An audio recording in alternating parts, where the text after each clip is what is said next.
Shalom jemaat sekalian, jumpa lagi dalam acara pendalaman ajaran.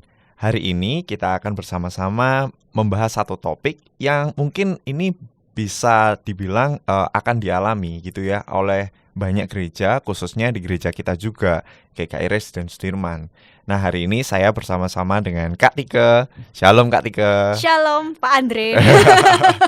Gimana kabarnya Kak Tike? Sehat-sehat? Puji Tuhan, sehat-sehat. Puji Tuhan, sehat-sehat selalu ya. Iya. Oke, hari ini kita akan membahas topik regenerasi. Nah, ini cocok sih harusnya dibahas sama Kak Tika, karena Kak Tika di sini ini kan pembinanya komisi remaja gitu kan ya, udah lama banget gitu kan ya di sana. Nah, mungkin kita akan mendapatkan insight-insight yang bagus juga tentang regenerasi ini gitu ya. Di mana ini sangat krusial ya untuk gereja kita, untuk pertumbuhan sebuah gereja, organisasi yang melintasi umur kan ya, harusnya. Nah, itu harusnya menjadi satu poin yang sangat penting gitu.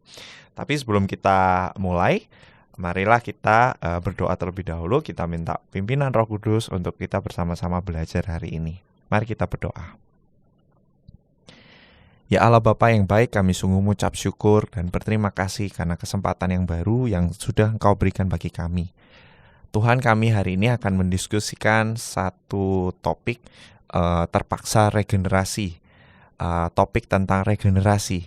Tuhan, kiranya hari ini kami boleh dituntun, kami boleh diberikan pencerahan, kami boleh diberikan satu jalan keluar yang baik Tuhan, di mana kita boleh mempersiapkan diri untuk kita boleh beregenerasi, menyambut generasi-generasi yang baru, sehingga gereja ini boleh semakin luas, gereja ini boleh semakin menjadi berkat dimanapun, untuk umur berapapun dan juga untuk siapapun.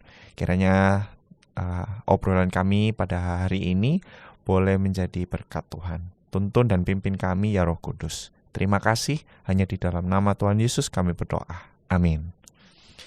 Oke Kak Tika. Ya. Nah, temanya tadi sudah kita mention, terpaksa regenerasi gitu ya. Nah, ini sebenarnya ada terpaksa dan regenerasi. Sudah menggambarkan sekali gitu ya, soalnya dengan GKI Residen Sudirman gitu ya.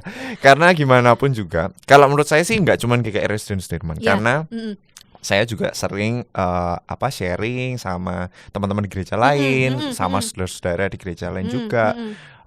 Ketika saya mengeluh gitu ya, aduh regenerasinya nggak jalan dan sebagainya.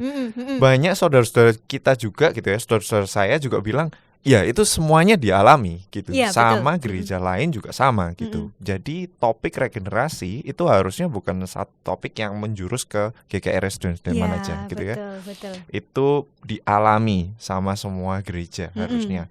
Mau gereja yang tua, mau gereja yang muda, kayaknya itu satu elemen yang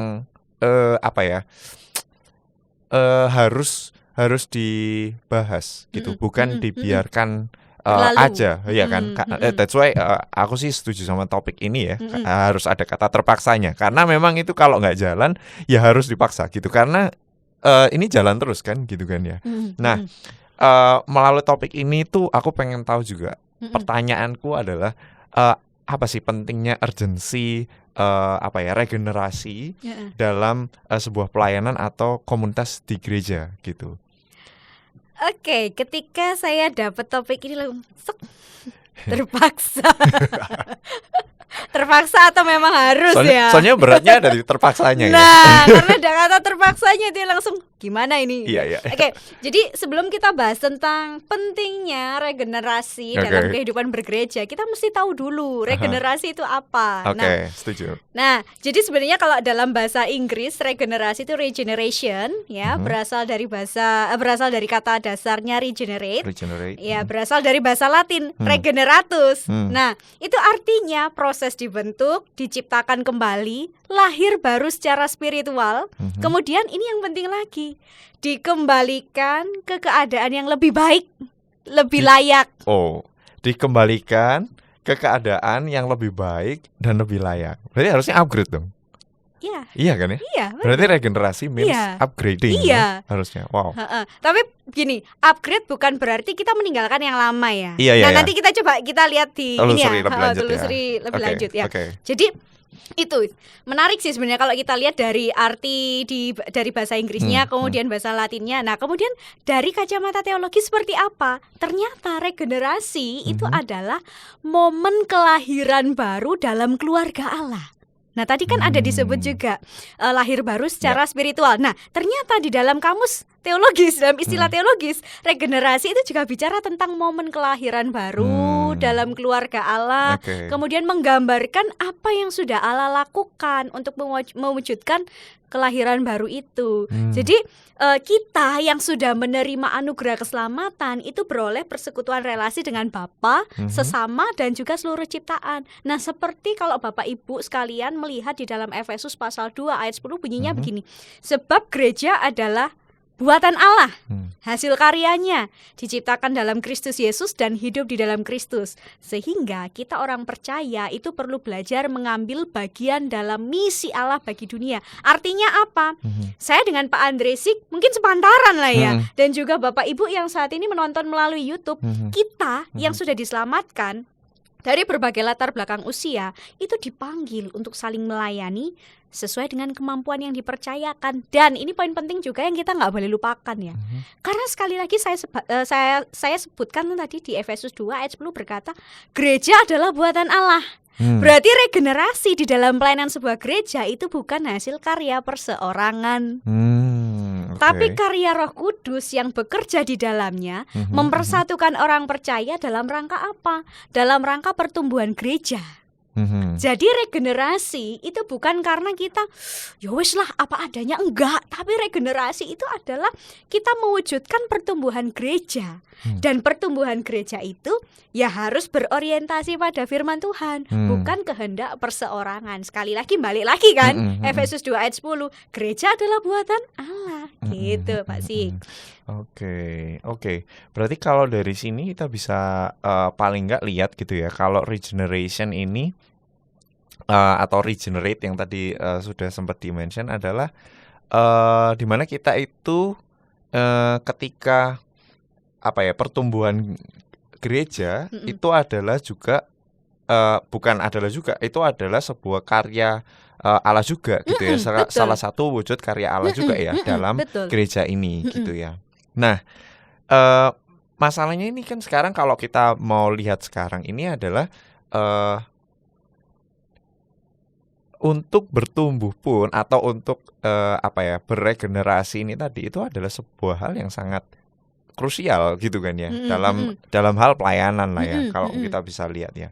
Nah, sebenarnya kalau mau kita kita tadi udah tahu tentang regenerasi itu ya, tapi apakah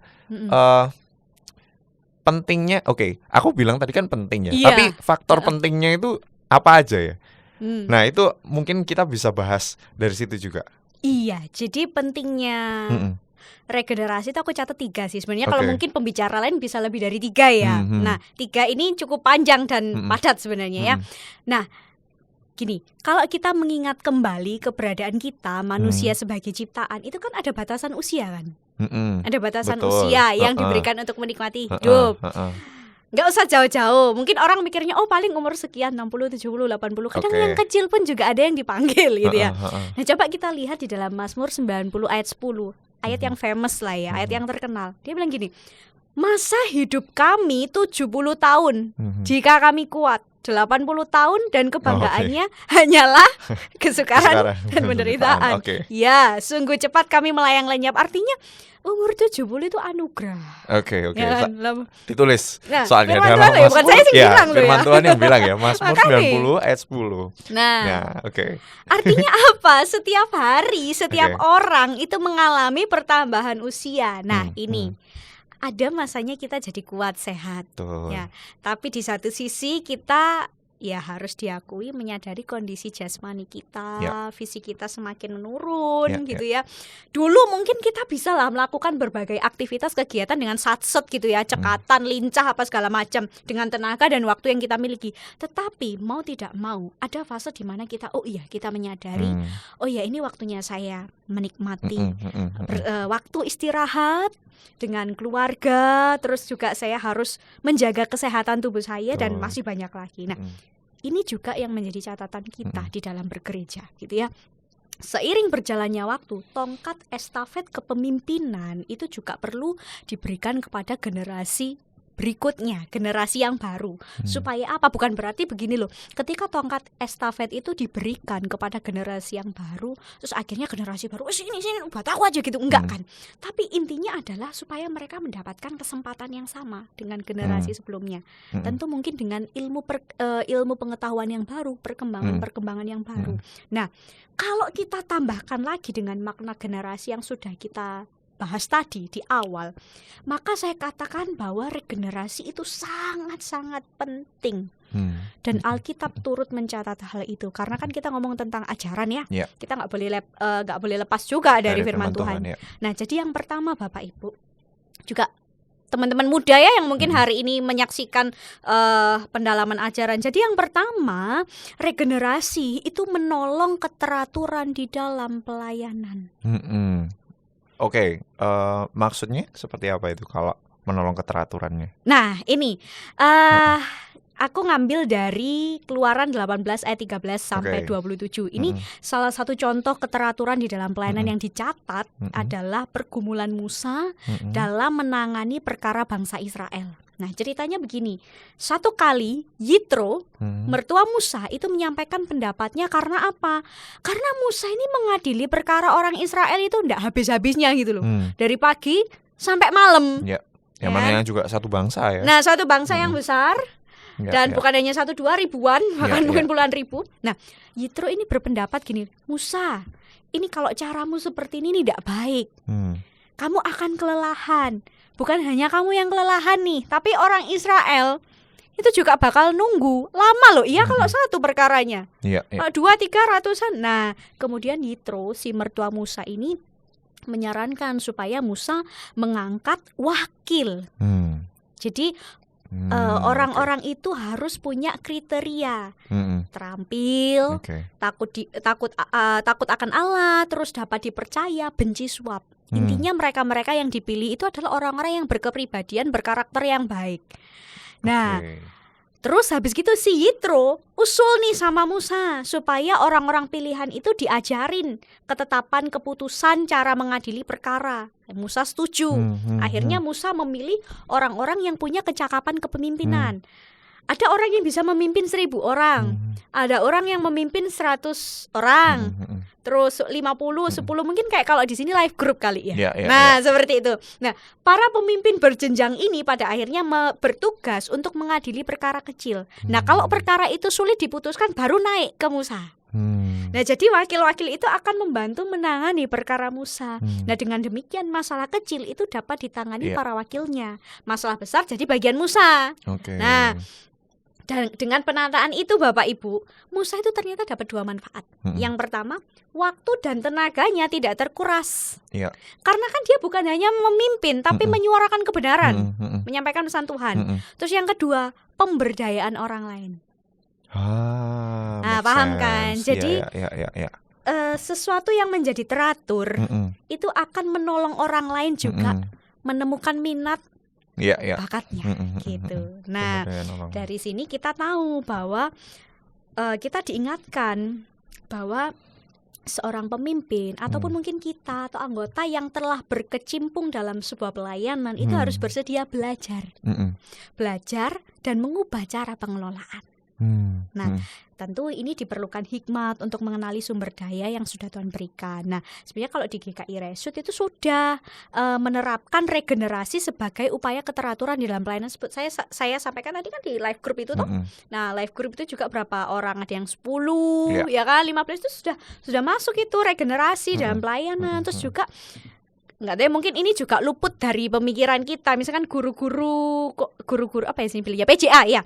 PJA yang mengajar setiap kelas berdasarkan usia. Terus juga ada kakak-kakak pendamping di KR yang mendampingi setiap divisi KR. So, ada teman-teman pemuda kan yang berperan penting dalam setiap divisi, para pengurus sektor yang juga jadi perpanjangan tangan majelis jemaat. Mengelola pelayanan masing-masing sektor masih banyak lagi. Nah, itu sebenarnya sudah kita kerjakan. Tapi mungkin kadang karena kita sibuk ya toh, nggak kepikir bahwa ini juga salah satu upaya kita mengelola pelayanan dan memberdayakan orang lain. Iya, poin menarik sih kalau kita lihat tadi itu kalau secara time managing, iya pasti kan ya. Kalau memang keteraturan itu sangat membantu untuk mengakali waktu yang terbatas ya kan untuk impact yang lebih besar. Itu sudah pasti. Tapi poin yang sangat menarik adalah ketika kita bisa memberdayakan orang lain itu betul. Tadi sih. Itu it's a good point. Itu bisa ditiru mungkin ya nanti kalau misalkan dalam pelayanan sehari-hari sama sektor, sama komisinya sendiri-sendiri itu sangat aplikatif sih harusnya ya. Oke, kita masuk ke poin yang kedua. Nah, ini poin yang kedua. Tampaknya juga jadi problem. Ya. Ya, yang kedua ini sebenarnya regenerasi sudah sempat sedikit disinggung di poin yang pertama. Tapi ini kita lebih dalam lagi ya. Regenerasi itu memberi kesempatan bagi orang lain dengan segala kelebihan dan kekurangannya. Ya, ada pendelegasian tugas, pemberdayaan dengan segala kelebihan dan kekurangan orang itu. Di beberapa bagian Alkitab lainnya itu juga dicatat bagaimana para tokoh Alkitab bergumul memberi kesempatan orang lain untuk terlibat dalam satu pelayanan. Mungkin kita mikirnya Musa, Elia, ya kan? Ini ada mungkin nama yang terlewatkan gitu. Barnabas, Paulus, Silas dan Markus. Jadi ini Bapak Ibu bisa melihat di dalam Kisah Para Rasul pasal 15 ayat 35 sampai dengan 41 ya Bapak Ibu ya. Jadi Barnabas ini memberi teladan yang baik, sangat baik bahkan, sebagai seorang pemberi semangat dan kesempatan kepada orang lain, dan hidupnya juga sungguh-sungguh berdampak ya buat orang lain atas apa yang dia lakukan. Nah, satu ketika Barnabas mau memberi kesempatan Markus, kesempatan kedua, tetapi Paulus nggak setuju karena menurut Paulus itu Markus sudah terbukti sebagai seorang yang nggak bisa dipercaya lah. Nah, seorang penafsir itu bilang begini, kemungkinan besar latar belakangnya pada saat itu Markus masih punya hubungan keluarga dengan si Barnabas. Nah, terus Paulus itu nggak setuju lah istilahnya. Kalau Markus itu ikut pelayanan bersama dengan mereka.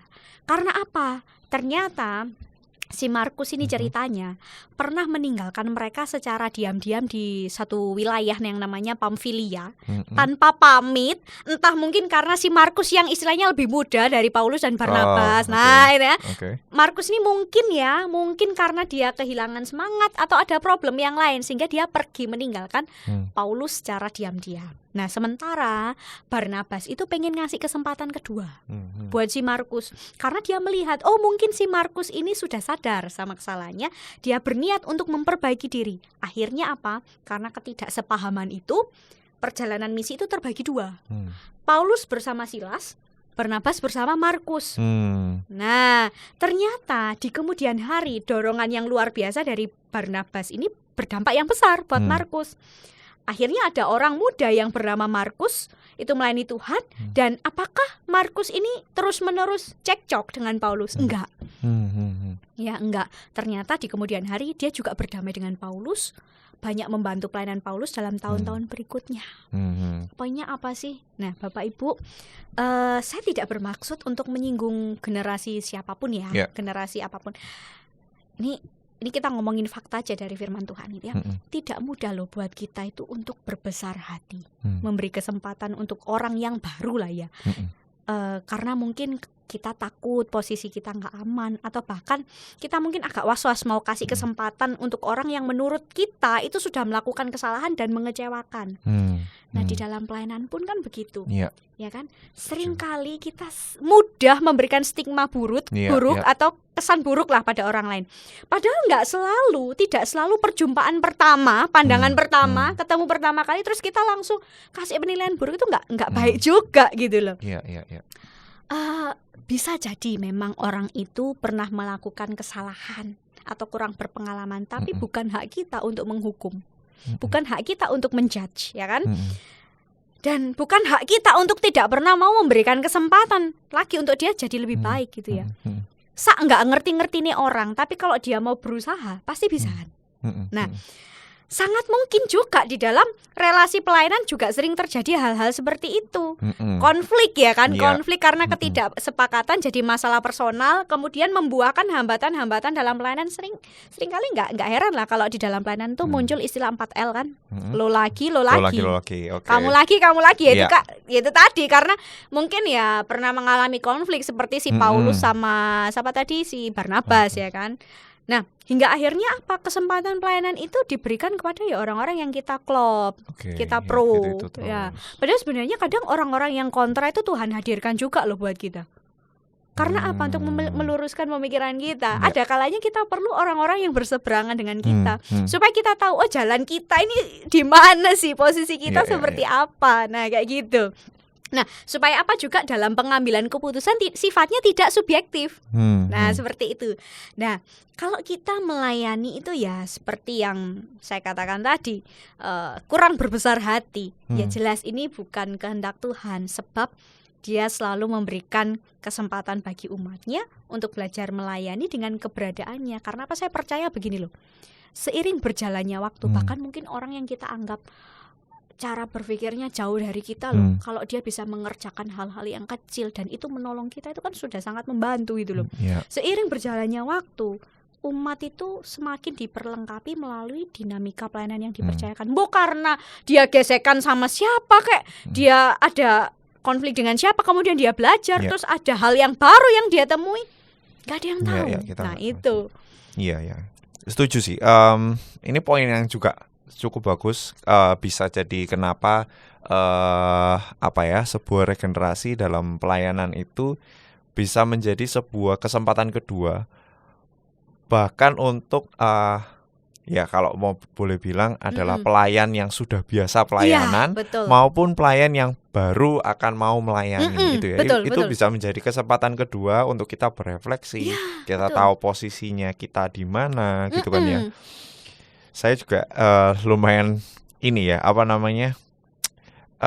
tadi poinnya dari Kak Tika adalah ada juga orang yang diletakkan sengaja sama Tuhan tuh untuk supaya kita itu belajar gitu. Kita tahu posisinya kita dan kita, secara nggak sadar sebenarnya kita yang sedang dilayani sama orang. Iya gitu. Betul, saya saling melayani. Iya kan ya, itu jadi saling melayani gitu ya. Padahal kayak kalau misalkan mau dibilang juga, iya sih, ya juga sih. Kalau misalkan kira-kira juga lah Tuhan Yesus juga pelayanan, kalau misalkan dia pokoknya fokus melaksanakan karya keselamatan Allah tanpa melihat orang-orang yang ada di sekitarnya, yang ngapain juga dia menyembuhkan, dia ke kota kecil kemana, ya ngapain juga gitu kan ya. Tapi Tuhan nggak kasih itu, Tuhan kasih satu kesempatan kedua gitu untuk dia jump in untuk supaya orang-orang ini tahu gitu kalau mereka dikasih kesempatan gitu. That's a good point. Oke, setelah itu poin yang ketiga, kenapa kok kita penting nih untuk beregenerasi dalam pelayanan sebuah gereja? Ya, saya harap yang poin ketiga ini juga gak tahu kapan ya, kalau Tuhan berkehendak ini juga terjadi di dalam kehidupan gereja kita ya, atau mungkin ini sebenarnya sudah kita garap gitu ya. Yang ketiga itu adalah regenerasi melatih masing-masing badan pelayanan atau umat untuk saling berkolaborasi. Saya pinjam istilah dalam dunia pendidikan, collaborative learning. Ya.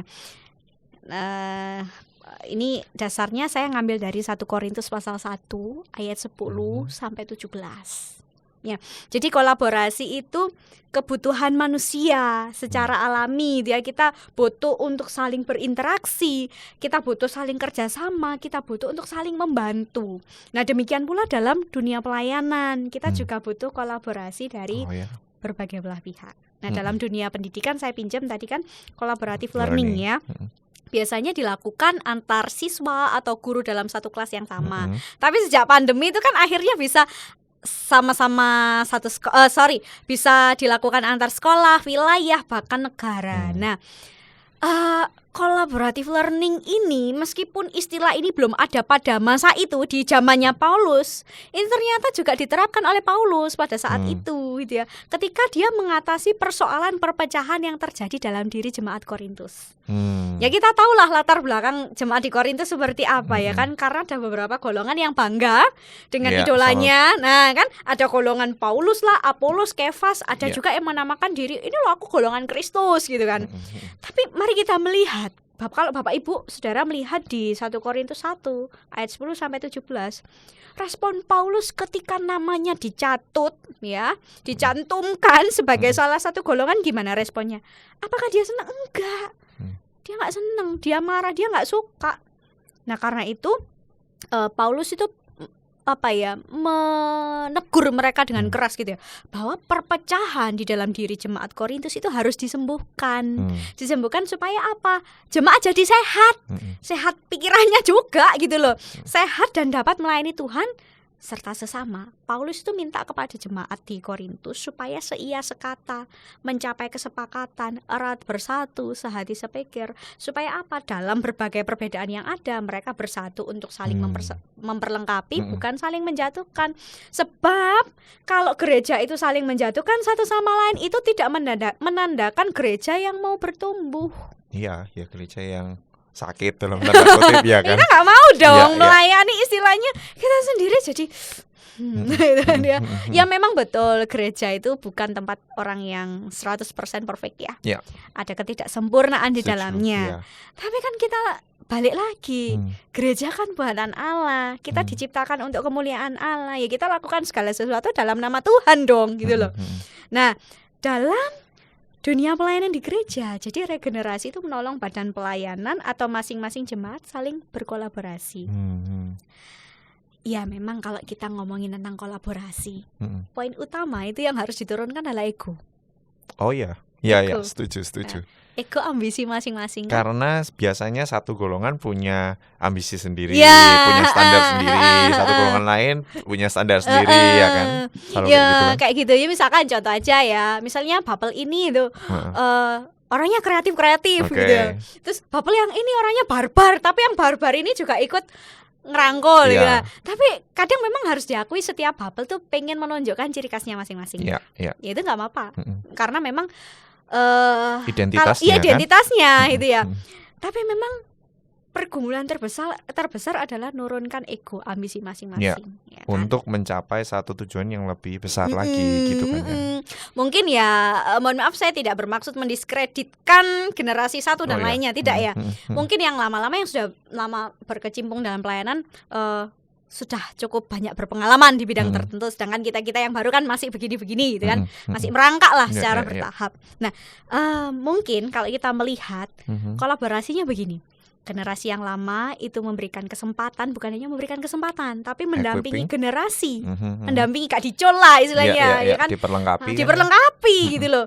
Jadi kita didampingi, diperlengkapi, diarahkan supaya apa? Ide gagasan kita berkembang. Sebab bagaimanapun juga seiring berjalannya waktu, ilmu pengetahuan itu semakin berkembang. Oh iya. Ya kan.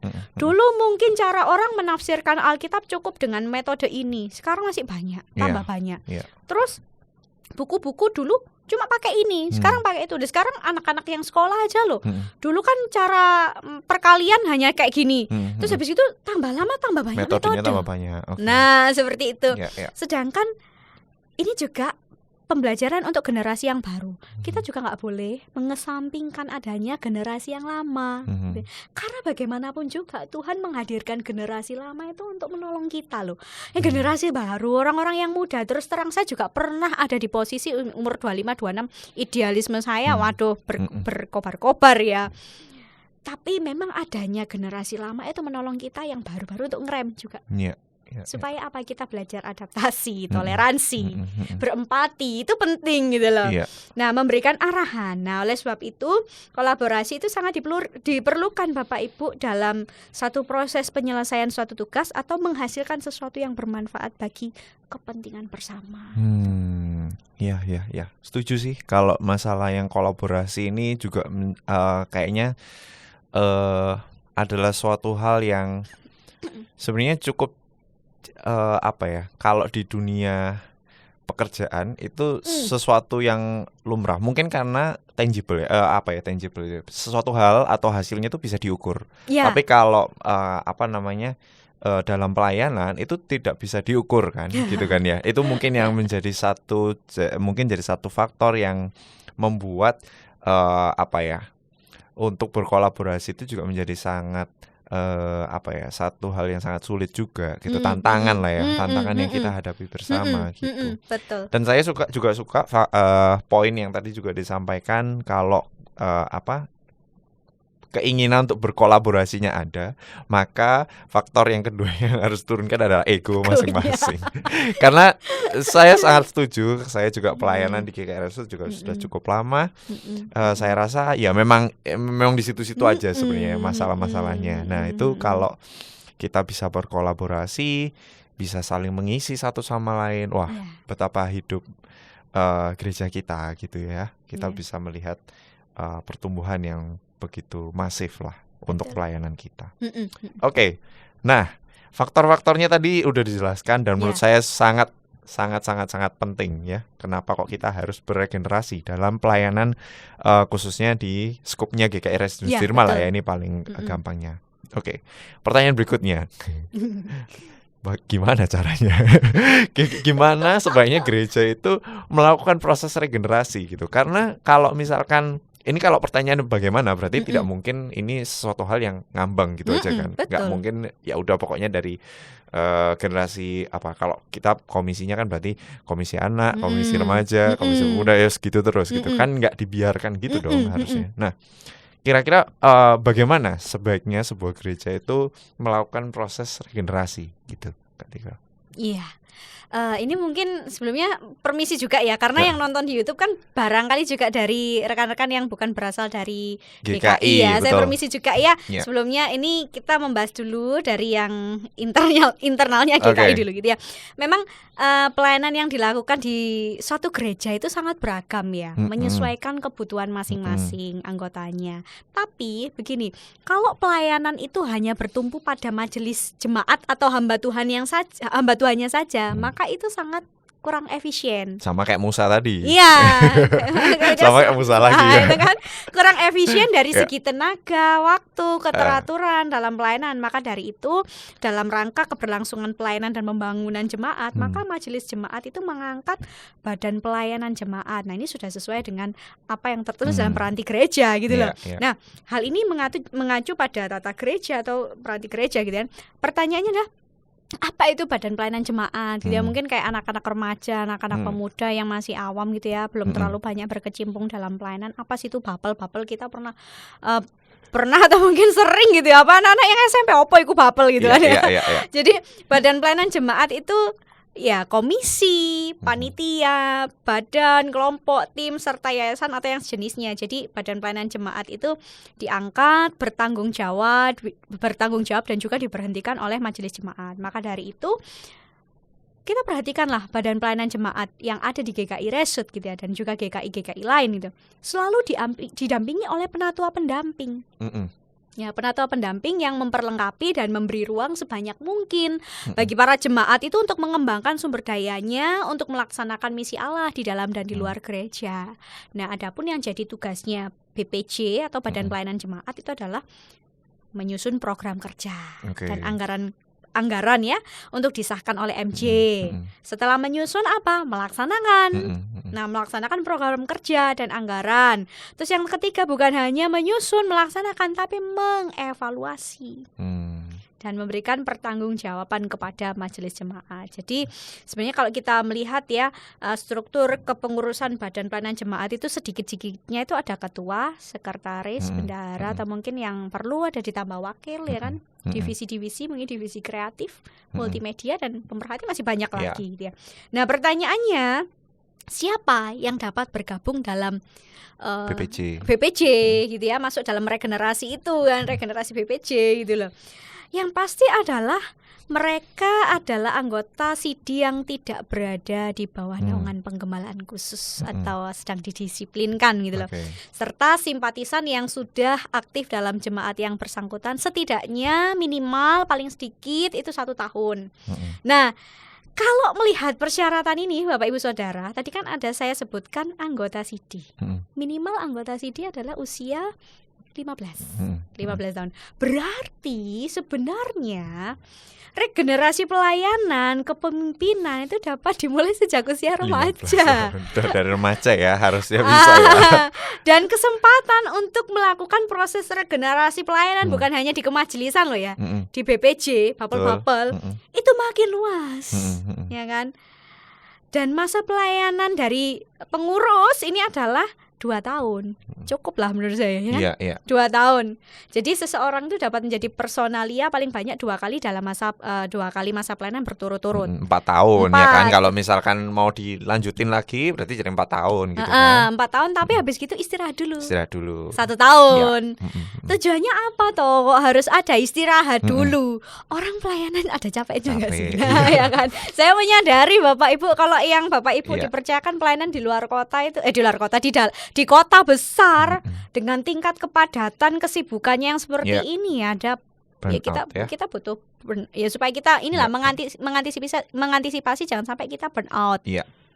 Nah, jadi ada penyegaran supaya kita nggak jenuh dalam pelayanan. Selain itu Bapak Ibu, jeda pelayanan sekurang-kurangnya 1 tahun itu juga jadi PR buat majelis jemaat atau pengurus-pengurus di bapel gitu ya kan, dapat melaksanakan penggalian sumber daya yang dilakukan gitu loh. Supaya apa? Supaya kesempatan untuk tergabung dalam berbagai bidang pelayanan itu makin luas. Jadi ada waktu istirahat, ada waktu mencari dan mempersiapkan. Gitu. Jadi regenerasi kepengurusan bapel itu ya, itu mengikuti format yang sudah disiapkan ya. Jadi kalau orang-orang yang bersangkutan itu menyatakan kesediaannya untuk dicalonkan, jadi MJ ngambil keputusan, mengesahkan struktur, mengangkat dan dilantik pada kebaktian minggu gitu. Ya tentunya sebelum semua proses ini berjalan, saya percaya majelis jemaat, kemudian penatua pendamping ya di masing-masing bapel dan juga pengurus-pengurus yang ada itu sudah melakukan proses rekrutmen, scouting ya. Iya, harus ya. Itu lihat. Paling enggak ya misalkan ya April lengser ya biasanya. April lengser nanti mungkin pertengahan tahun sebelumnya kan sudah mulai melihat-lihat atau mungkin ya sebelum regenerasi, oh ini bisa nih gitu kan. Itu dengan melihat menggali potensi yang ada dalam jemaat. Nah, ini tadi kan kita berceritanya ini dalam skopnya GKI Residen Sudirman ya, atau GKI ya. Karena kalau tadi pertanyaan saya di awal adalah bagaimana prosesnya itu sebenarnya gitu ya, atau sebaiknya gimana sih sebuah gereja itu melakukan proses. Nah, kita sudah punya nih toolsnya, kita sudah rapi, kita sudah punya kita sudah punya jajarannya lah ya. Ini udah ada kayak roadnya itu udah jelas gitu ya. Kalau di GKI itu sudah cukup rapi dan sebagainya gitu. Nah, tapi kan kita tetap mengalami hambatan. Tentang regenerasi pun kita tetap mengalami hambatan, meskipun kalau menurut saya memang hambatan yang alami Resut sih atau GKI gitu ya, itu menurut saya sih memang sebuah hambatan-hambatan yang ya di situ-situ aja kalau menurut saya ya. Karena sudah ada tatanannya gitu ya, sudah cukup jelas. Kalau misalkan kayak tadi tuh ya, sebelum regenerasi pun kita misalkan MJ pendamping itu sudah scouting kayak gitu kan ya, dari tim atau BPJ sendiri sudah scouting gitu kan. Nah, itu udah sangat bagus gitu ya. Tapi tetap kan kita mengalami sebuah hambatan gitu kan dalam proses regenerasi yang berlangsung dalam gereja ini gitu. Nah, kira-kira sebenarnya apa aja sih hambatannya? Kalau misalkan maksud saya hambatannya ini kita perlu tahu gitu faktornya. Kenapa kok harus dimention gitu ya hambatan ini? Karena menurut saya ini nggak kalah pentingnya dengan kenapa kita perlu tahu kalau regenerasi itu sangat penting. Selain kita tahu itu sangat penting, hambatannya apa yang kita alami itu sebenarnya itu juga sangat penting gitu ya untuk kita tahu. Nah, kira-kira bisa dimention nggak Tika? Permisi ya Bapak Ibu. Iya, jadi kalau bicara tentang hambatan ya semua gereja pasti ada hambatannya. Pasti mengalami ini ya karena ini ya rada sensitif ya kalau kita ngomong hambatan. Ini bebannya besar nih. Bebannya besar ya. Ya, semoga kita bisa mendengarkan dan merefleksikannya ya Bapak Ibu. Jadi yang pertama, ini saya bicara secara yang umum ya, yang umum terjadi. Jadi hambatan dalam proses regenerasi yang berlangsung dalam sebuah gereja itu yang pertama. Permisi ya, saya mau katakan kurangnya keterbukaan dan sikap saling menghargai antar generasi. Ya. Jadi keterbukaan, kejujuran, sikap saling menghargai itu adalah hal yang penting bagi keberlangsungan pelayanan di sebuah gereja. Karena apa? Sekali lagi saya sebutkan seperti yang di awal kan, gereja terdiri dari latar belakang kehidupan umat, ya kan? Mulai dari anak, remaja, pemuda, dewasa muda atau profesional hingga lansia. Ya harus diakui dan disadari bahwa dalam pelayanan itu ada kalanya terjadi ketidakcocokan gagasan. Ya, nggak cocok gagasan dari generasi satu ke generasi berikutnya. Nah hal ini wajar Bapak Ibu mengingat terdapat karakteristik yang mencolok dari masing-masing generasi. Misalnya begini, generasi pre-boomer ya, silent generation sebelum tahun 1945. Ini kan generasi yang hidup dalam masa peperangan kan waktu itu. Dia itu menginginkan keinginan yang stabil, keinginan akan stabilitas, kemudian menghormati otoritas, loyal lah pada atasan. Kemudian di gereja juga ada generasi baby boomers gitu ya, 1946 sampai 1964 ya, perkiraannya sekitar segitu sih. Jadi kalau yang baby boomers ini kan punya tingkat disiplinnya tinggi, mental prinsipnya kuat, loyalitas dan dedikasi penuh dengan berbagai tanggung jawab. Tapi memang ada meskipun tidak semua, ya ada tapi tidak semua. Salah satu kekurangannya adalah sulit menerima kritik, meskipun tidak semua ya, tapi suka mengkritik generasi muda akibat mungkin melihat generasi mudanya kok kurang komitmen ya, kurang etika, lo nggak ngerti tata krama lah gitu ya. Kemudian ada juga generasi X. Sekali lagi permisi saya katakan, tidak semua begitu ya. Generasi X itu kurang lebih 1965 sampai 1980. Nah ini dikenal sebagai individu yang mandiri, work-life balance. Jadi dia punya keseimbangan kehidupan kerja, kemudian dia menghargai waktu di luar pekerjaan, logis, juga pemecah masalah yang baik. Tapi sekali lagi setiap generasi itu ada plus minus ya, meskipun nggak semua sama ya. Kekurangannya itu adalah nggak pernah puas, mulai individualistis juga dan pragmatis. Nah kemudian generasi Y, mungkin generasinya kita Pak Sigit ya, millennial generation itu ya, lebih terbuka dengan perubahan, kemudian ambisius gitu ya, punya rasa percaya yang tinggi ya, percaya diri tinggi. Kita sudah mulai dekat dengan gadget. Ya, kita dekat dengan gadget, kita berani mengungkapkan, mengekspresikan segala sesuatu. Kita inovatif, kita kreatif, modern. Tapi sekali lagi kalau yang millennial generation ini kekurangannya adalah tidak sabaran. Terus kemudian mudah stres, ada seperti depresi ini, ada yang di usia segini. Kemudian Gen Z, generasi Z ya.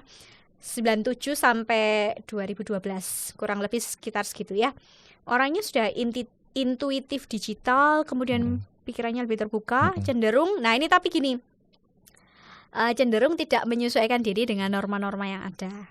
Nah, generasi ini dikenal dengan individualistis yang berpusat pada pemenuhan atau pencapaian diri. Nah ini juga ketergantungan teknologi. Akhirnya orang jadi apa? Keras kepala, nggak sabaran, instan. Generasi Alpha 2013 sampai 2025, anak-anak sekolah minggu yang sekarang ini gitu kan, melek teknologi, open minded, punya pemikiran dan opini yang kuat, tapi nggak suka dibatasi oleh aturan. Nah, bayangkan dalam satu gereja mulai dari generasi pre-boomer, dari generasi awal sampai yang akhir ya. Gen X, Gen Y, Gen Z, Gen Alpha. Iya. Ya kan?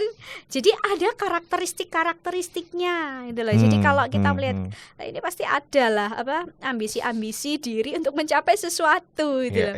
Tapi sekali lagi sempat saya sebutkan di bagian poin-poin tadi kan, kalau kita mementingkan ego ya menghambat pertumbuhan gereja. Generasi yang satu curiga dengan generasi yang lain, menganggap bahwa generasi kurang berpengalaman. Nah generasi yang baru nganggap iki apa sih, kok aku dikekang gitu, kok banyak aturan gitu ya, tidak diberi kesempatan. Nah seperti itu yang pertama hambatannya.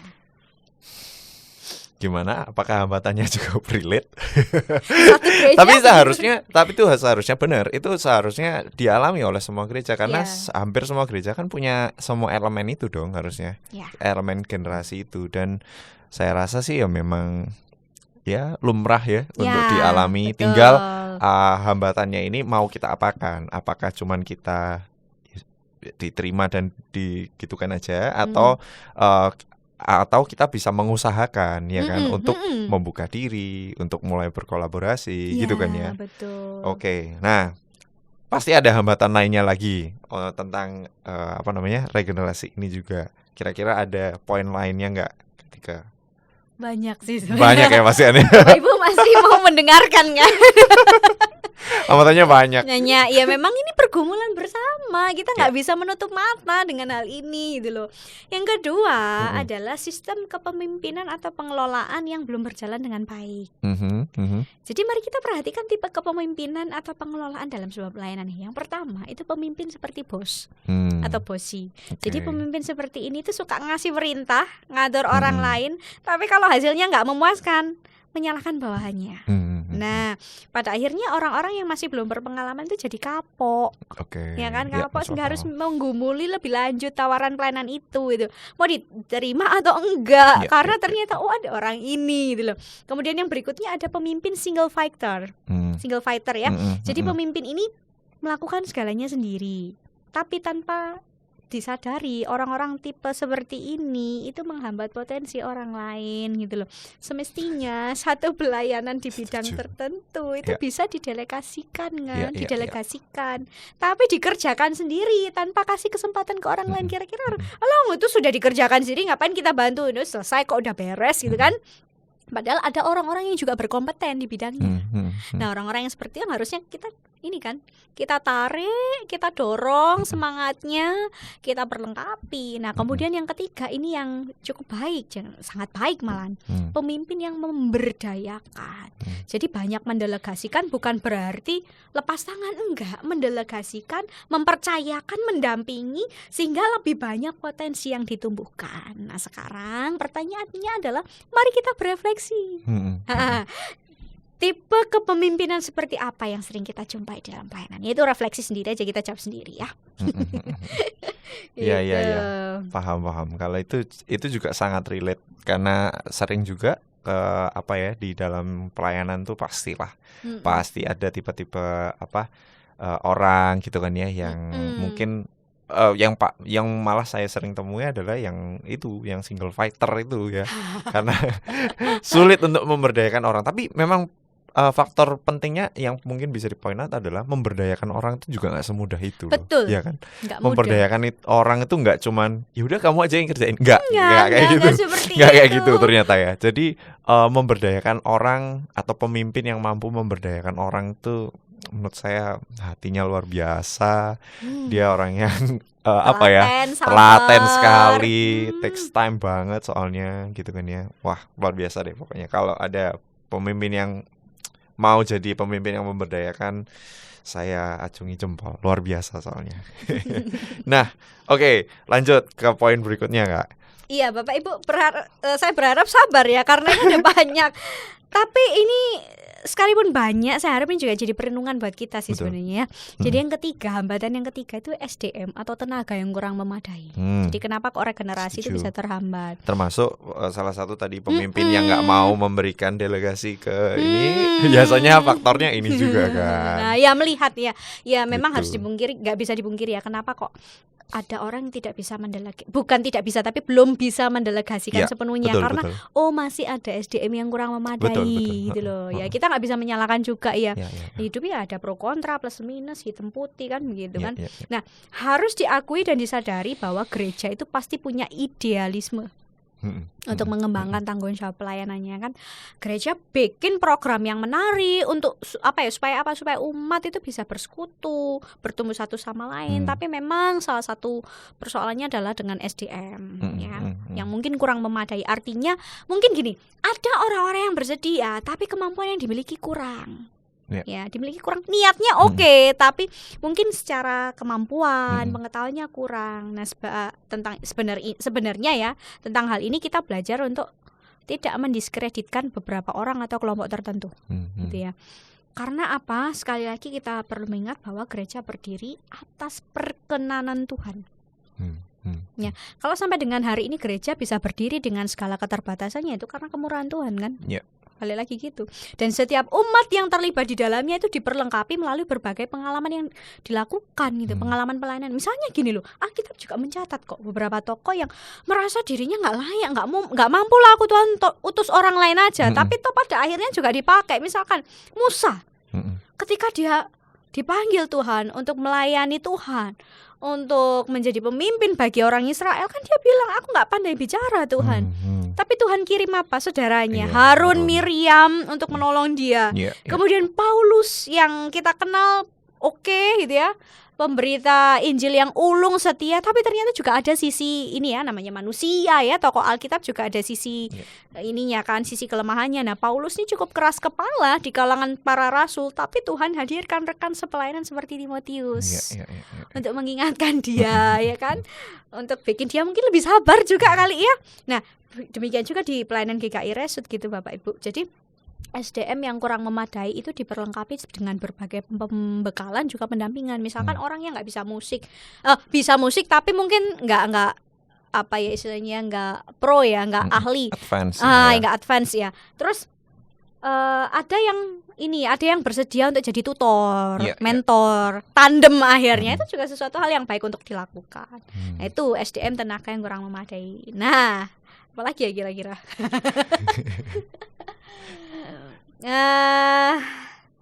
Masih banyak nih. Banyak poinnya. Tapi saya cepetin aja. Soalnya ini ya, memang ini sambil Katika ini ya, nata supaya bisa dicepetin ya. Katika ya. Cepetin deh. Tapi memang dari poin-poin yang tadi sudah disampaikan sama Katika itu menurut saya sangat relatable, itu sangat relevan. Dan memang poin pentingnya juga adalah apalagi yang nomor 3 itu tadi ya, itu kita perlu dengan rendah hati kita melayani. Pelayanannya mungkin bukan tentang main musiknya sebenarnya, tapi untuk membuka hati dan melayani orang ini tadi gitu. Jadi ya semoga obrolan kita yang sampai di poin ini bisa benar-benar membukakan kembali gitu ya, untuk kita berefleksi kembali gitu ya, tentang arti pelayanan yang sesungguhnya gitu. Mungkin karya Allah dalam bentuk pelayanan yang sekarang ini kita tahu gitu ya, misalkan kayak pelayanan musik, misalkan paling gampang ya, paling tangible, pelayanan musik gitu. Tapi jangan lupakan kalau yang namanya pelayanan musik itu nggak cuman musiknya aja enak didengar, tapi juga ada pemain-pemain musik kan yang ada di situ yang perlu dilayani juga. Itu juga pelayanan, part of pelayanan ya, gitu kan ya. Nah, poin yang ketiga itu tadi bisa juga tuh kita menjadi salah satu pintu pembuka untuk kita bisa melayani orang-orang yang bersama-sama dengan kita di sekitar kita yang paling dekat aja dulu gitu kan ya. Oke, lanjut Katika. Ini dia. Ya, hambatan yang berikutnya adalah kurangnya generasi muda. Entah karena merantau, tidak ada kabar, atau bagaimana Bapak Ibu. Begini, dalam salah satu buku yang berjudul You Lost Me itu menuliskan bahwa usia 18 sampai 29 tahun itu adalah pergumulan penting akan kehadiran para generasi muda di satu gereja. Karena apa? Ada begitu banyak anak muda yang berlatar belakang Kristen gitu, tapi kecewa dengan gereja. Ini buku ya Bapak Ibu ya. Tapi kecewa dengan gereja. Misalnya begini, anggapan bahwa gereja itu terlalu protektif. Sebenarnya ada yang bilang begini, gereja itu kurang mengajar kaum muda tentang kasih karunia Allah, tentang berita keselamatan. Terus ada juga yang bilang kalau gereja itu kurang memberi ruang untuk generasi muda untuk berekspresi. Ya, saya akui, saya juga pernah muda, pernah single gitu ya. Memang harus diakui bahwa usia muda itu adalah usia kita proaktif melakukan sesuatu, ya. Tetapi tampaknya saat ini gereja-gereja mulai terbuka kok ya, terbuka, memberi ruang bagi para muda untuk berkarya dengan pendampingan yang maksimal. Misalnya ya kalau di gereja kita kan yang kaum mudanya dikasih wadah melalui kelompok pertumbuhan, mulai dari pemuda akhirnya remaja, terus yang dewasa muda juga ada kan ya, gitu. Supaya apa? Mereka tetap berkarya bagi pembangunan gereja. Nah, kemudian itu ada lagi, kenapa kok regenerasi itu kurang berjalan ya? Karena ada rasa kurang percaya diri dari para calon pelayan baru dan mereka kurang mendapat figur atau teladan yang baik. Oke, bisa juga. Ya, jadi aduh kapok lah gitu loh. Kok ini orangnya begini. Tapi biasanya kurang pede sih ya. Iya, pede, lebih ke pedenya ya. Kemudian yang berikutnya ada kesibukan atau pergumulan tertentu sehingga belum bersedia terlibat pelayanan ya. Mungkin karena dia full banget ya kayak faktor gitu. Luar lah ya itu kalau faktor itu luar kan kita nggak bisa kontrol tentang itu. Ya. Jadi nggak punya tenaga waktu yang cukup. Kemudian ada juga ketakutan, kekhawatiran tidak mendapatkan pendampingan yang utuh di dalam pelayanan. Nah, begini saya katakan tampaknya, sepertinya kebiasaan mencari lebih mudah dari mempertahankan itu juga terjadi di gereja. Kita bisa saja menemukan dan melamar calon pelayan yang baru, tapi proses selanjutnya apa yang masih kita perlu kerjakan? Gak mungkin karena dia sudah dilantik ya, didoakan jadi pengurus sudah enggak. Tapi yang lama kan masih tetap nanya gimana kabarnya, apa yang bisa dibantu, apa yang bisa didoakan, sehingga yang baru ini nggak merasa dilepas gitu loh. Harus tetap didampingi dan diarahkan. Karena lebih begitu. That's a very good point. Itu yang poin terakhir juga menurut saya juga penting untuk kita lakukan again gitu ya. Pemimpin yang memberdayakan itu pemimpin yang diperlukan gitu ya. Benar-benar ketika apalagi khususnya untuk mendampingi pelayan-pelayan baru itu sangat perlu pendampingan gitu ya. Itu bisa kita perlu menyediakan waktu, kita perlu menyediakan perhatian khusus untuk mereka supaya bisa melayani bersama dan bertumbuh menjadi dewasa gitu ya. Nah kalau tapi ini topiknya agak berbahaya ya sebenarnya ya. Bagaimanakah sistem regenerasi yang sedang berjalan di GKI Resut? Kalau menurut Kak Tika nih? Iya, saya bersyukur bisa bersama-sama dengan Bapak Ibu melayani kalau tak total sudah hampir 8 tahun. 8 tahun ya? Hampir 8 tahun. Jadi saya kan masuk di sini 2015 waktu praktek ya 2015 sampai 2016. Kemudian jeda setahun karena melayani di tempat lain. 2017 balik lagi. Balik lagi ya. Kalau ya hampir 8 tahun. Gak kerasa memang hampir 8 tahun saya bersama-sama dengan GKI Resut gini ya. Terlepas dari berbagai pergumulan yang ada, saya meyakini bahwa GKI Resut sudah melakukan proses regenerasi kepemimpinan berdasarkan apa yang tertulis dalam tata gereja maupun pedoman pelaksana GKI gitu ya. Kita patut bersyukur kalau saat ini di dalam kemajelisan maupun badan pelayanan jemaat itu ada orang-orang muda yang mulai ikut ambil bagian. Nah, seperti ini Pak Andre sudah masuk di kemajelisan juga kan. Kita bersyukur gitu loh. Nah, bersyukur meskipun juga ada orang-orang yang ini ya, yang muda-muda yang ada yang tidak berstatus sebagai pengurus gitu, non pengurus, tapi mereka juga bantu loh dalam bidang pelayanan yang lain. Karena kan banyak kan di sektor sudah mulai diberdayakan kan. Kadang mungkin itu yang luput juga yang kita nggak lihat gitu loh. Nah, sehingga sebenarnya begini, kalau saya perhatikan dapat dikatakan bahwa di berbagai lapisan pelayanan itu mulai terjadi pemerataan secara bertahap. Secara bertahap ya, secara bertahap memang belum semua. Ya. Karena masih ada bidang pelayanan tertentu atau bubble tertentu yang terus bergumul dengan yang namanya regenerasi pelayanan. Ya. Saya katakan begini, kalaupun bubble atau bidang pelayanan tertentu pernah terseok-seok karena kurang atau minimnya SDM, tetapi pertolongan Tuhan, kasih karunia Tuhan itu lebih dari cukup. Ya.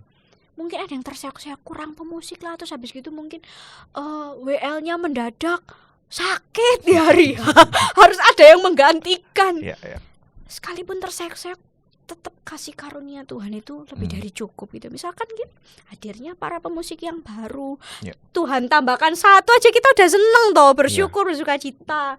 Terus Tuhan tambahkan PNJ yang baru, PJA, tim multimedia, pendamping pengurus sektor, anggota paduan suara, hal-hal yang luar biasa. Memang masih ada pergumulan yang harus dikerjakan oleh majelis jemaat dan pengurus Bapak. Tapi kalau kita melihat sampai dengan hari ini sudah ada orang-orang muda yang berjalan bersama-sama dengan generasi yang lama. Itu sudah sudah saya katakan kasih karunia Tuhan, pertolongan Tuhan itu lebih dari cukup gitu. Itu sebagai sebuah bukti ya. Kalau betul. Itu sebuah kasih karunia Tuhan. Nah, sekarang pertanyaan yang mungkin ini adalah suatu topik yang juga menarik gitu ya. Nah, apakah regenerasi itu apakah itu harus mencari atau mempersiapkannya gitu ya. Dalam artian apakah regenerasi ini tuh ya harus disengaja begitu? Disengaja nggak ya? Saya rasa disengaja ataupun tidak disengaja pada akhirnya setiap gereja akan beregenerasi gitu lah. Ya Bapak Ibu, sebenarnya kalau kita bicara tentang regenerasi, apakah mencari atau mempersiapkan? Saya jawab keduanya. Ya mencari dan mempersiapkan. Gak mungkin orang mencari tapi tidak mempersiapkan. Gak mungkin orang mempersiapkan tapi tidak mencari. Ya keduanya. Ya melakukan, tentu mencari dan mempersiapkan itu kan yang seperti yang Pak Adrisik sampaikan tadi, scouting kan? Dilihat dulu nih orang-orangnya sih kayak gimana gitu kan, kebutuhannya seperti apa, kita butuh di bidang apa nih, kualifikasinya seperti apa, kriterianya seperti apa, rekrutmen, kemudian pembekalan, pendampingan secara utuh. Dan kalau kita lihat di pengurus-pengurus Babel kan sudah diadakan pembekalan, penatua juga kan, terus kemudian yang di internal Babel sendiri di pengurusnya masing-masing saya yakin sudah jalan. Berkomunikasi lah minimal. Pasti ada koordinasi, evaluasi, planning bersama seperti apa. Nah kan, nah tentu dalam proses itu pengurus, penatua, pendamping melihat bahwa calon pelayan yang baru itu pasti memenuhi kriteria kan, orangnya bisa dipercaya atau enggak gitu ya, enggak dalam penggembalaan khusus, komitmen apa enggak, bersedia dibimbing apa enggak, bahkan ini menariknya, bukan menarik, tapi bersyukurnya juga gitu ya. Kalau seorang aktivis itu sedang bergumul dalam problem tertentu, biasanya penatua atau hamba Tuhan yang mendampingi di bidang terkait itu melakukan proses pendampingan pastoral. Jadi nggak dibiarkan begitu aja ya. Ya kita digembalakan, istilahnya digembalakan lah gitu. Nah sebenarnya proses seperti ini Bapak Ibu juga dilakukan oleh beberapa tokoh Alkitab, contohnya Elia dan Elisa. Nah sebelum proses si Elia ini diangkat ke sorga, Elisa itu kan ikut bersama dengan Elia di berbagai kesempatan. Nah sebelum diangkat ke sorga, Elia mewariskan jubahnya kepada Elisa kan. Nah terus dalam perjanjian baru pun juga begitu, selama pelayanannya Yesus di dunia, ya murid-murid itu ya dimarahi, ditegur keras lah, kalau salah ya ditegur gitu kan. Para murid itu diajarkan berbagai hal, sehingga ketika Yesus tidak lagi bersama-sama dengan mereka secara fisik, para murid siap. Nah seperti itu regenerasi juga begitu, mencari, mempersiapkan, mendampingi, ada planning bersama yang harus kita tuju gitu. Oke, ya setuju untuk secara sengaja dan tidak sengaja pun ya regenerasi akan tetap berjalan sih. Mungkin enggak. Tetap akan berjalan. Ya oke. Nah mungkin untuk membuat semuanya ini menjadi jauh lebih relevan lagi, mungkin kita bisa sebutin aja nih. Kira-kira kegiatan-kegiatan apa aja yang mungkin bisa menyatukan atau mempererat hubungan antara antar generasi lah ya paling enggak ya. Kalau kita boleh bilang supaya itu tadi, kalau kita itu nggak pernah berkomunikasi, ya sudah pasti tidak akan pernah berkoordinasi, ya kan, pasti kan. Nah, paling enggak kegiatan apa yang sekiranya itu bisa membuat kita itu erat gitu satu sama lainnya gitu. Iya, jadi ada beberapa kegiatan yang mungkin bisa kita adaptasi, tapi tentu dengan pergumulan-pergumulan khusus ya. Karena ada konteksnya sendiri. Misalkan yang pertama intergenerational ministry. Ya, jadi biasanya gereja itu kan melakukan pelayanan secara kategorial usia ya, mulai dari anak, pra-remaja, remaja, pemuda, dewasa, lansia, gitu kan. Tapi memang ada akhir-akhir ini di berbagai gereja mulai memikirkan pelayanan intergenerasi yang dapat diikuti semua orang dari berbagai usia dan generasi. Tujuannya apa ya? Supaya seluruh umat itu bisa merasakan persekutuan yang lebih luas, ada kesatuan sebagai umat Tuhan, dan juga mungkin dalam acara itu ya kan, masing-masing Babel, masing-masing komisi itu sharing pergumulannya gitu ya. Jadi supaya kita yang selama ini nggak pernah ketemu, kemudian ketemu, itu bisa saling mengerti, mendukung kebutuhan di masing-masing Babel. Tapi memang sekali lagi yang namanya antar generasi itu tidak mudah gitu ya. Jadi perlu ada kesepakatan, negosiasi tentang lagu yang dinyanyikan, metode atau teknik pemberitaan firman-Nya seperti apa, tema yang sesuai dengan segala kelompok usia, alat musik pengiringnya seperti apa, petugasnya, pelayan ibadahnya seperti apa. Nah ini yang penting juga, kesiapan dan keterbukaan umat dalam menyambut berbagai generasi. Tapi ya meskipun ada ibadah intergenerasi ya. Intergenerational ministry ini tidak bermaksud untuk menghilangkan pelayanan kategorial, tidak, tetap ada gitu ya. Sebab pelayanan tersebut juga masih harus terus berjalan sesuai dengan kebutuhan bidang terkait. Dulu saya sempat main di sebuah gereja gitu ya, beberapa gereja itu ada yang menerapkan ini di minggu kelima, ada yang di bulan keluarga juga, seperti GKI Resut, ya kan? Ya, momen-momen tertentu itu yang pertama, intergenerational ministry. Kemudian yang kedua, ini mungkin belum karena ya banyak yang diperlukan memang yang di ini kan, ibadah syukur atau persekutuan orang tua dan anak dari berbagai usia. Nah, gereja perlu mengingat bahwa anak-anak dari berbagai kalangan usia, mulai dari anak, remaja, pemuda, bahkan yang sudah dewasa profesional itu ya, mereka dapat hadir dan beribadah di gereja itu merupakan hasil dorongan didikan rohani dari keluarga. Nah, para orang tua, kakek, nenek membawa anak cucu mereka ke gereja untuk berjumpa dengan Tuhan, terlebih bertumbuh dalam pengenalan akan Tuhan. Bahkan anak-anak kan bisa melayani sesuai dengan bakatnya kan. Nah, barangkali gereja juga perlu memberikan apresiasi kepada para keluarga, kepada para orang tua atas pendidikan rohani yang sudah ditanamkan pada anak-anaknya. Misalnya begini, melalui perayaan bersama dalam sebuah ibadah, ucapan syukur di pembukaan semester atau mengakhiri semester. Sekaligus mungkin kenaikan kelas bersama jadi perayaan bersama. Bisa dilaksanakan dalam bulan keluarga juga gitu ya. Mungkin bisa hal-hal seperti itu sih. Jadi memberikan apresiasi kepada orang tua. Jadi kayak ada wisuda bersama. Lucu juga Saya sih. membayangkan seperti itu. Jadi ada tanda tamat belajar dari anak ke remaja ke pemuda ke komdes kemana lagi. Ada berjenjang. Jadi ini satu perayaan bersama. Cuman memang ini kalau jadi perayaan bersama, ini berarti kan jadi fokus yang harus digarap dan urgent gitu ya.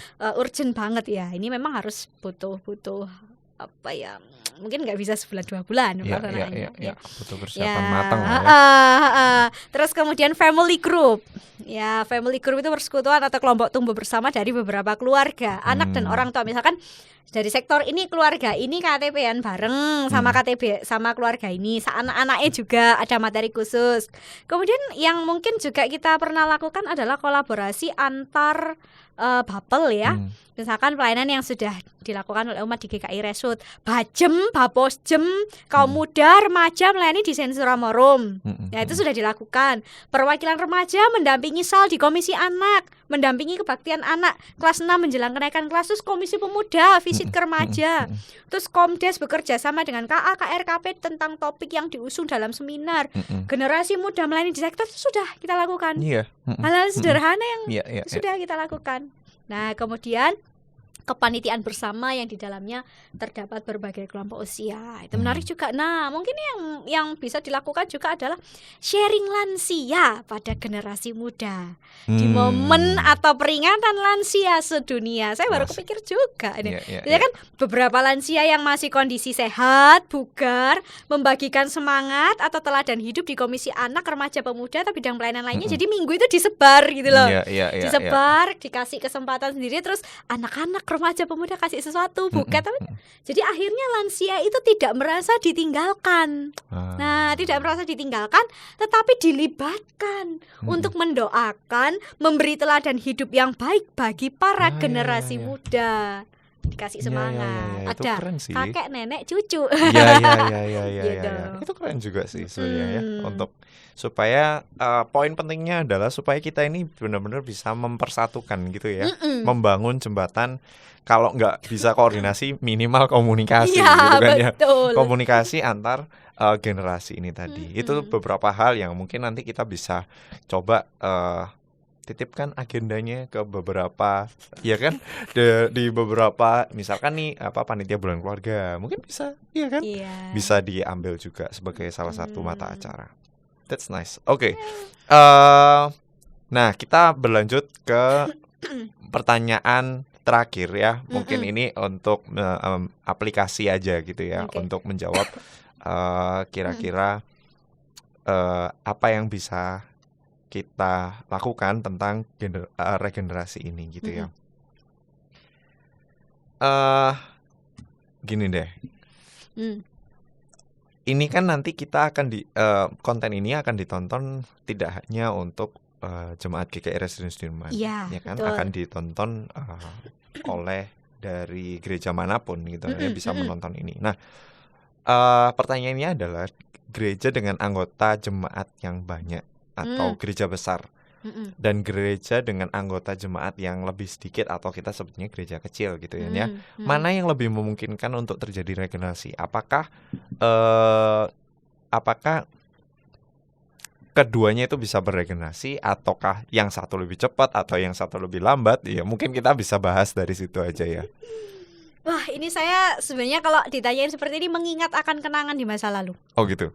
Karena udah pernah berjalan melayani di gereja kecil gereja juga. kecil Jadi juga. maksudnya kalau ditempatkan di gereja yang jumlahnya segini, Ya. oke, di yang besar oke gitu ya.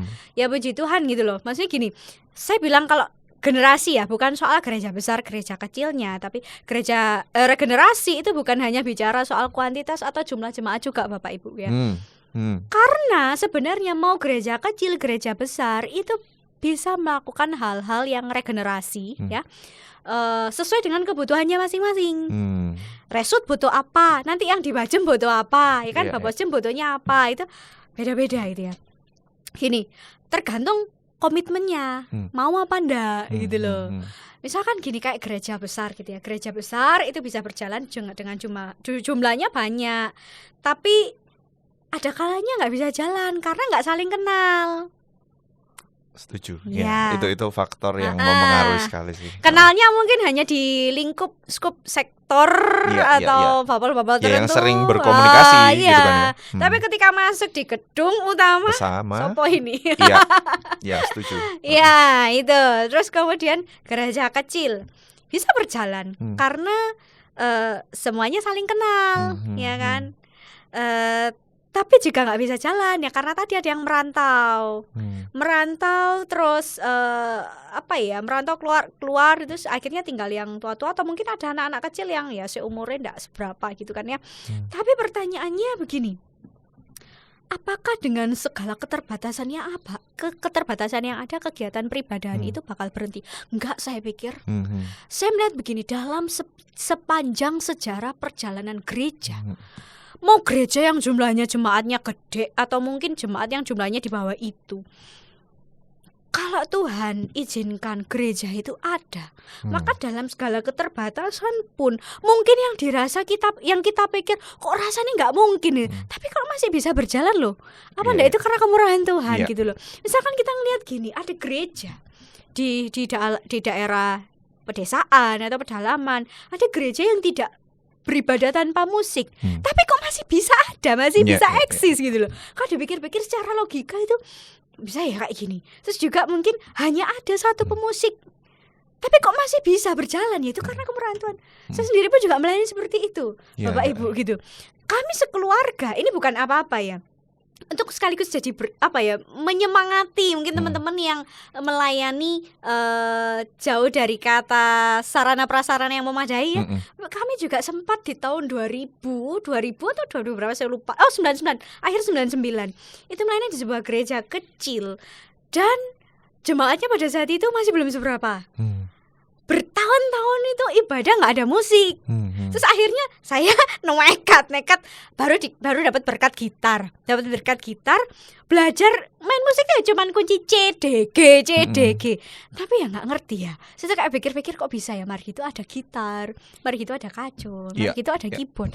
Itu tadi pemeliharaan Tuhan di dalam gereja, perjalanan gereja itu nggak akan ada habisnya, Bapak Ibu. Jadi Bapak Ibu yang saat ini juga bergumul di dalam regenerasi pelayanan di tempat yang jauh dari kami, saya percaya bahwa gereja akan terus memelihara apa yang sudah Bapak Ibu lakukan. Tetap semangat deh gitu menurut saya. Oke. Terima kasih untuk sedikit sharingnya juga dari Kak Tika.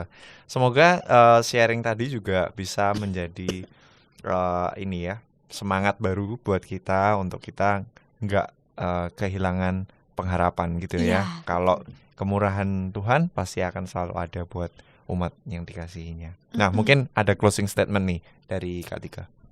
Bapak Ibu, saya mau katakan begini, regenerasi bukan keterpaksaan. Ya, Tapi memang pada akhirnya akan menjadi keharusan karena sebagai bagian dari proses pembangunan jemaat. Usia kita terbatas, tapi pelayanan itu terus berjalan. Butuh dukungan dari berbagai pihak. Ya, kita perlu melihat bahwa regenerasi itu harus dilakukan untuk melaksanakan misi Allah. Jadi regenerasi itu adalah wujud pertumbuhan orang Kristen dan persekutuan dengan Bapa melalui Kristus dan Roh Kudus. Kalau ada kesulitan, jangan mumet karepe dhewe.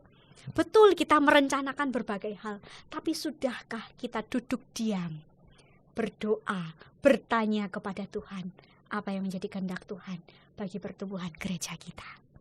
Terima kasih. Alright, Labora. Thank you banget Kak Tika untuk sharingnya, untuk materi hari ini tentang regenerasi.